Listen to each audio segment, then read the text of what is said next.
And welcome back to everyone. You're watching Press TV World News. The Saudi-led coalition has carried out fresh airstrikes on Yemen. Civilians were killed and injured in the attacks which hit the southwestern province of Taiz. And joining us for more on the story is Robert Fantina from Kitchener, Ontario, author and journalist. Hello, Robert. Always a pleasure to check in with you there in Ontario. Robert, we see in the very strategic area of Ma'arib, Saudis have been losing ground.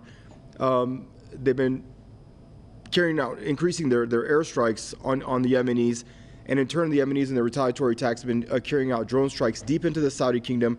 So this Saudi Arabia and its allies have been stepping up even more attacks lately. They claim all the while, Mr. Fantina, that they only target military installations. This is a home just a few hours ago that got targeted in Taiz, a home we just heard our correspondent allude to. 16 civilians in that house were killed, 2 children. Does that sound like a medical target, a military target to you, sir? No, of course not. And the Saudi regime is simply lying when it says it only targets military sites. This is just a lie. This latest bombing today is just the latest in a long list of crimes against humanity and international war crimes that Saudi Arabia is committing, and that, as your other correspondent mentioned, the world is being silent about. These are criminal activities. This is not the Saudi government targeting military installations. It's the Saudi government attempting to demoralize the people, to kill people arbitrarily, people who only want to live lives quietly and go about their normal routines. And yet the Saudi government wants to kill them, to demoralize those that survive. The number of children that have been killed is just unspeakable. Many have been injured, many have been maimed, many are now orphans, homeless, and with no one to assist them.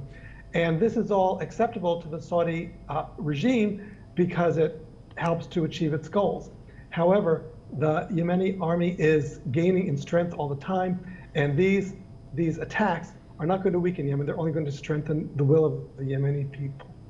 Joe Biden, in his campaign, he said that the Yemen war is a mess, it's a travesty, and we know that he wasn't referring to what's taking place on Saudi soil, completely what's happening on Yemeni soil to the Yemeni people.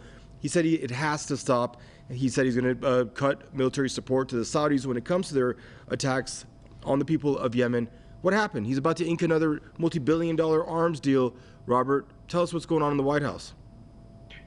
What happened is simply that the military contractors, the so-called defense contractors,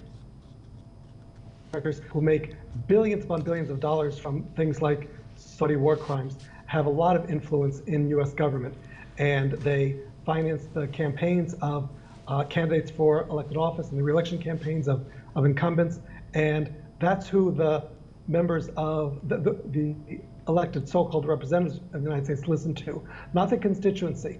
They don't listen to the people who recognize the horrific suffering that Saudi Arabia is causing with U.S. provided weaponry.